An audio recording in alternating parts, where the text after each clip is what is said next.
So now let's proceed to the negative binomial regression.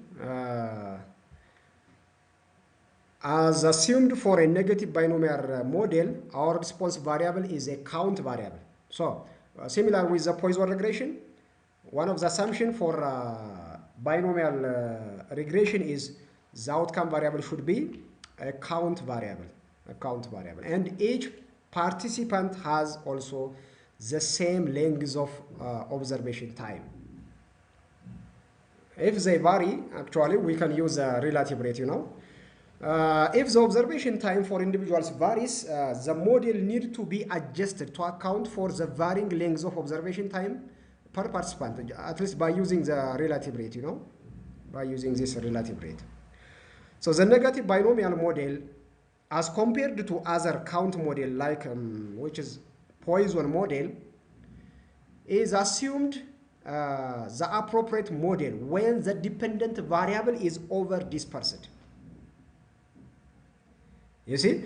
So if there is a condition that over dispersion is occurred, then we'll go for negative binomial regression. And this does not have an excessive number of zeros. And by actually, that will be an assignment for you. Other than Poisson and negative binomial regression, there will be zero inflated Poisson regression and zero inflated negative binomial regression if there are excess zeros. So both in Poisson regression and negative binomial regression, there should not be excess zeros, If there are excessive number of zeros, we will go for zero inflated negative binomial and zero inflated Poisson regression, So that is assumption.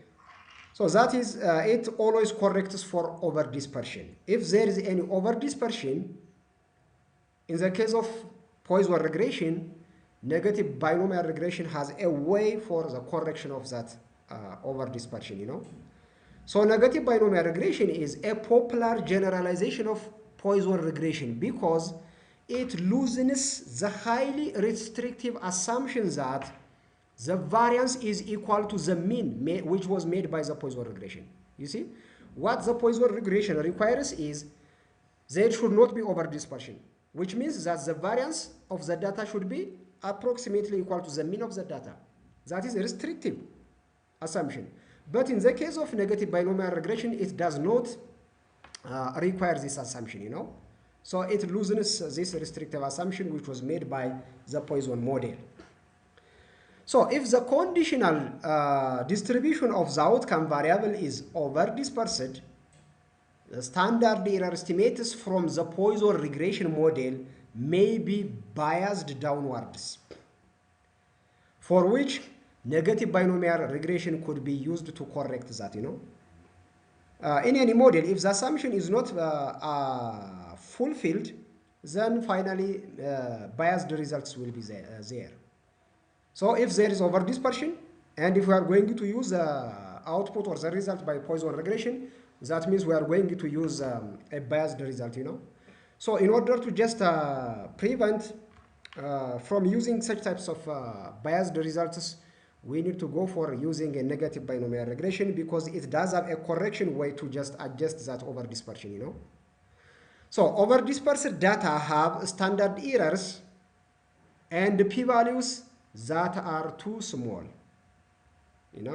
If the data is over dispersed, so the standard errors and that of the p-values will be too small.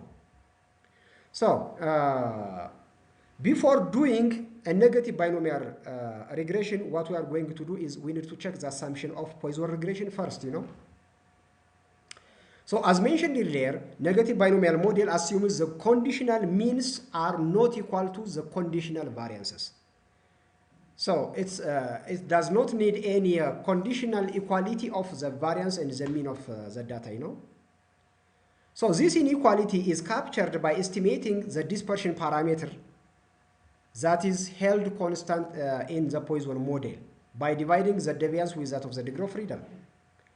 So therefore, the Poisson model is actually nested in the negative binomial regression. That means negative binomial regression is the general form of Poisson regression.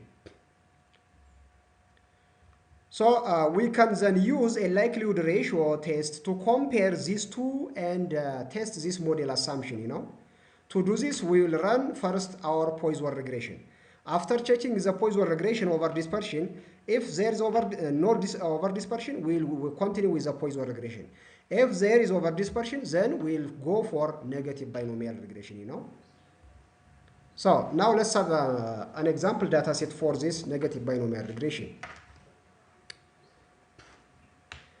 And actually, I should make it on the slideshow.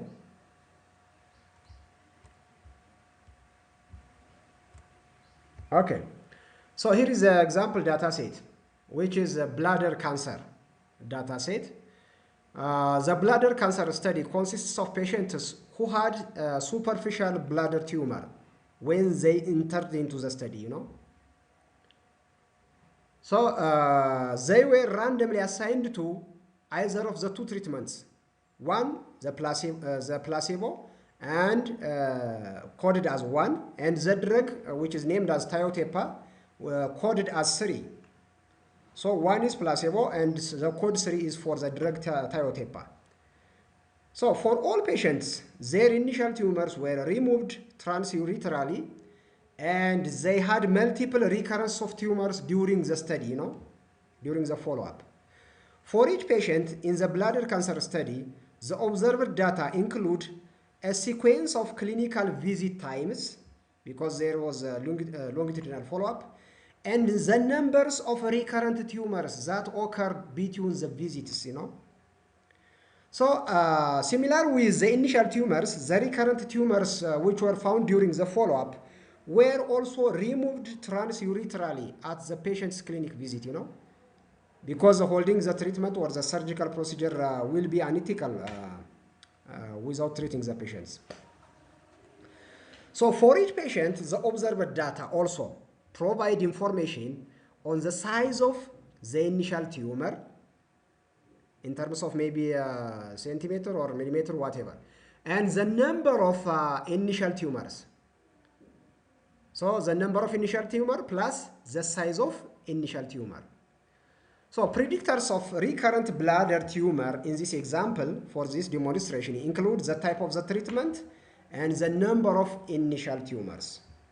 So the outcome variable is recurrent bladder tumor, and the predictor variables are type of treatment and the number of initial tumors.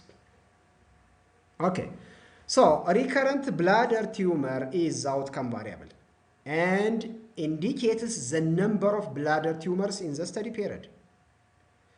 So number of initial tumors is a continuous predictor variable, and the type of treatment is a categorical predictor variable having two categories, which is coded as 1 for placebo, 3 for tiotepa, the drug. So the number of patients included in the study were 96, you know. So here is the output of the Poisson regression first. And we need to look whether there is over-dispersion or not. If there is over-dispersion, we will just go for negative binomial regression, that means.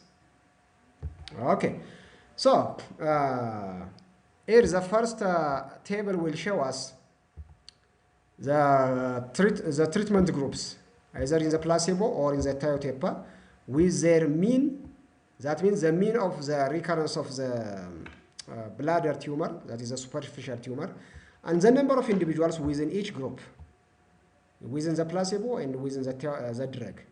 And again, the variance. Now, let's have a look at on the value of the mean and the variance for each group. In the placebo, the mean is 1.8 and the variance is 5, which are far from each other. So, which could indicate as an inspection of there could be over dispersion, you know, because they are not near to close to each other, or they are not equal. And the tiotepa, the drug tiotepa, having 1.14, the mean value, and the variance is again 3. And again, it seems that they are not equal, so there could be over dispersion. Okay, to objectively measure the over dispersion, we need to look for the goodness of fit table here. So we have this deviance, which is 212 point something, and the degree of freedom 93. And when we divide this deviance by the degree of freedom, the value is 2.286, which is much greater than 1, which indicates that there is over dispersion if we are going to use this Poisson regression, So that it is not possible to interpret these results based on the result of this Poisson regression. So what we are going to do is we need to go for using a negative binomial regression, and we will see the difference of the ratio of this deviance with the degree of freedom, whether it will be 2.286 or what will be in the negative binomial regression, and how binomial regression will correct this value to make it closer to 1. So now this is the inspection or checking whether the assumption for Poisson regression is fulfilled or violated, So for this case, it is violated, so we need to just go for negative binomial regression. So as it is indicated here, the value of the deviance divided by the degree of freedom is this much. So therefore, negative binomial regression would be appropriate. Okay. So here is now the output of negative binomial regression. Okay, as you can see here, the model information table will tell us the type of the dependent variable, number of recurrences of the bladder tumor. The probability distribution is now negative binomial, and then the link function is log link function. Okay, now the goodness of fit table will tell us whether there is over dispersion or not. Now look over the deviance and the degree of freedom, and the ratio of the two is now 1.067. If we approximate this, it will be 1.1, which is close to 1. And if we approximate this 1.1 again, it will be 1. So it is near to 1. It is not much greater than 1, And generally, if you read the textbooks, if the ratio of these two values is less than or equal to 2, that is not a substantial variation from 1, but if it is beyond 1, that will be substantially greater than 1. Okay, so in the negative binomial regression, so over dispersion has been corrected, Now, omnibus test, as usual, it will tell us whether the full model with the predictor variables is statistically significant from the null model. So having a p-value of less than 0.05, it is indicating that generally the overall model, the full model, is statistically significantly different from the null model. And the test of model effects will tell us whether the effect of each predictor variables are statistically significantly associated with the outcome variable or not, Okay, I need to just exit from the full view of the slide, to show you the p-value over here. So the treatment group is having a p-value of 0.007, and the number of tumor at the baseline is less than 0.001. So each of the predictor variables have a statistically significant effect on the recurrence of bladder cancer. So the difference between the omnibus test and the test of model effects is now clear for you. The omnibus test will tell us the overall model statistical significance of the full model. And test of model effects will tell us the individual statistical significance of each predictor variable with the outcome variable. Okay. So now, again, let's have a look on the parameter estimates table, In the parameter estimates table, we can see that group 3 is now the comparison group. Group 1 is the reference, and group 3 is the comparison. That means compared to the placebo group, the group who is taking the placebo, the group who is taking the drug tiotepa are less likely to develop new bladder cancer, because the beta coefficient is negative and the rate ratio is less than 1, 0.465. So compared to the placebo group, The individuals who are in the treatment group are 0.465 times less likely to develop new superficial bladder cancer, That is the interpretation. And with that of the number of tumor size, the number of tumors at baseline. With a unit increase in the number of tumors at the baseline, the risk of developing new superficial bladder cancer will be increasing because the beta coefficient is positive. So the relative rate or the rate ratio will be above 1. So it will be interpreted in such a way, with a unit increase in the number of bladder tumors at the baseline, the risk of developing new superficial bladder tumor will increase by 1.33.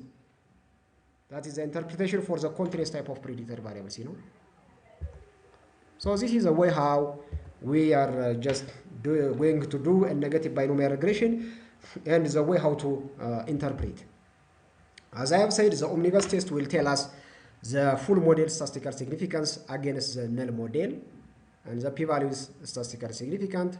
The test of model effects will tell us each of the predictor variables statistical significance with the outcome variable.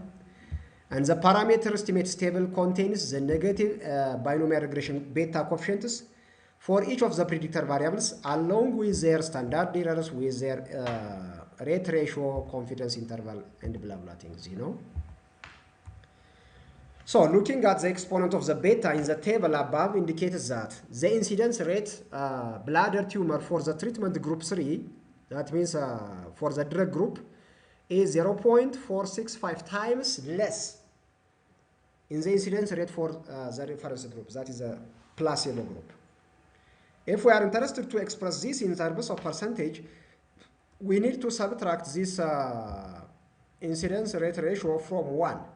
1 minus 0.465, it will be 0.533, that means 53.3%.